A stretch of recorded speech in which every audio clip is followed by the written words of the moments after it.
welcome back to my channel. In today's video, I'm going to be showing you guys a few of my favorite tips and tricks on how to get beautiful, elegant Christmas decor and how to elevate the Christmas decor that you already have. Stay tuned.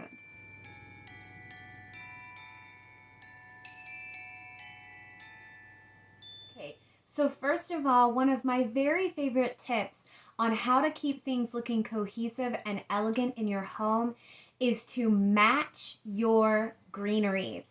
This means if you have flocked greenery, you keep flocked. I have this beautiful flocked tree and I keep flocked garlands in this space. And I keep all my little trees flocked and I keep any little wreath that I have flocked, because that really ties a room together. I see this so many times when you get a mixed match of greenery and your eye is really looking for those same things so that it can decide whether what it's looking at is cohesive. And that's one great way to keep your decorations looking so elegant, is to match your greenery. So that's tip number one. Tip number two, guys, this cannot be stressed enough. Finish your ends. And when I say finish your ends, what I mean is when you clip ribbon or when you tie something to a branch, make sure that you're not just knotting it, and make sure when you do finish your ends, they are done really nicely. So give them a nice slanted cut. Frayed ends really ruin the look when you are trying to get something that is elegant and feels upgraded and feels expensive. That will really throw it off. If you're going for rustic, by all means, keep those beautiful frayed ends and keep those beautiful rope and twine looking details. But when you're going for upscale elegance, you want things to be finished really nicely. Tip number three. This one is so key. It's lighting, guys. Don't forget that you want to upgrade your lighting for Christmas. Now, you can do this year-round, obviously, with lamps and light fixtures. For Christmas, my favorite lighting options are going to be twinkle lights, your strands of lights, and beautiful candles. They add such a glow and such a touch of Christmas nostalgia. I love flameless flickering candles because you don't have to worry about children or pets knocking into them. And I do have a cat who likes to be a little bit curious, and I would rather her be getting near those flameless options. So whether they're battery powered or the solar ones for indoor-outdoor use, upgrade your lighting if you have the chance. Tip number 4 is a fun one. Guys, add a character to your decor. So one of my favorite things is to add little woodland creatures into my tree. And so you'll notice them kind of popping out. Even right here, I have a little polar bear you can see just peeking his way through the greenery. And I really love that. I feel like when you add a character, it can become a theme, and that can kind of play throughout the rooms in your home or throughout the space that you are decorating, and it always looks fun and it always looks whimsical without it being overdone, like maybe having a giant Grinch in your house. Which, if that's your style, I'm super into it and I love it.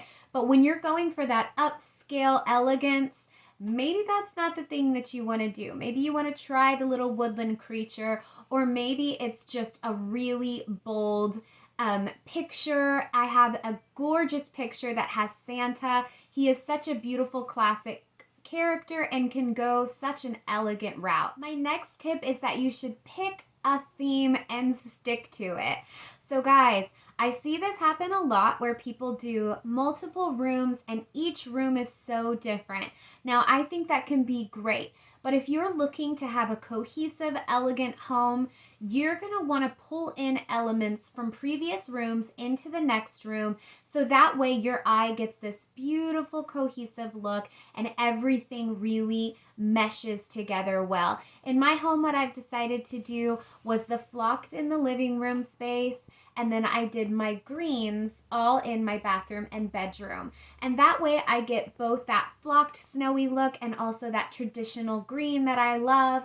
But what I did to tie the spaces together was I used the same ribbons and the same 3 colors throughout. My Christmas colors this year are my theme.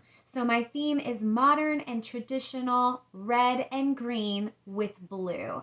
Every year I love to do blue. My husband is colorblind, so he can't see the red and the green. But when I do a base layer of blue, he gets to enjoy the Christmas with me. So this year what I decided to do to really change up the look was to add the red and the green in. And so in all of the spaces in my home, I have blue, red, and green. So you'll see it here in my tree, you can see it on my wreath in my bedroom, and you can see it in the garlands hanging in my bathroom. And I really feel like having that theme really ties the whole house together, and I love the way it looks. My sixth tip is that you should try to match your wrapping paper to the rest of your decor elements. So in my house, we do a lot of blue. So this year I went to find wrapping paper, and I almost always go to Dollar Tree for my wrapping paper because I feel like they have a great price and I don't use a whole lot of it. So when I do get my packages that are ready to be wrapped, they are wrapped in beautiful and inexpensive blue wrapping paper. This year I found some beautiful wrapping paper with trees on it and some very nostalgic looking vintage snowman. I absolutely love to match my wrapping paper and my decor because my packages actually become part of the decor that way. And then it doesn't even matter if I even have a tree skirt, which this year I've decided to go tree skirtless and see how I feel about it, but I'll keep you posted. Tip number 7 for creating an elegant and beautiful space is to add some oversized items. Guys, this can even be the packages under your tree. If you wrap a giant box as part of your decor, that would be gorgeous. I've been seeing these beautiful giant jingle bells at the store that I really am hoping to grab a few when they go on sale. But I love the look of the oversized. It really gives a larger than life feel and can really upgrade your current decor if you just throw in some bigger items. You can also use this in your tree with the ornaments that you actually have. And I feel like it really becomes a beautiful statement and a way to easily upgrade that decor. And my final tip is garland everywhere. When I think of beautiful Christmas decor, I think of Hallmark movies. And when I think of Hallmark movies, it's all about the greenery. So guys, you're gonna want to add over the windows, over the door frames, on the mantle, beautiful greenery. This will just really absolutely transform your home from being just your everyday home into that magical Christmas ski lodge. And I am loving the added garland in my own home this year, and I can't wait to share it with you when we get a chance. But guys, these are my final tips for you, and I hope that you're able to take some of these and really make them your own and to enjoy this Christmas season. Guys, none of this matters if you didn't get to enjoy it. So just remember that all of these things are for fun and they should add to your excitement for the season. And if they don't, ignore them. All right, guys, I hope that you have a magical Christmas and a wonderful week. And guys, I will see you in the next video. Bye.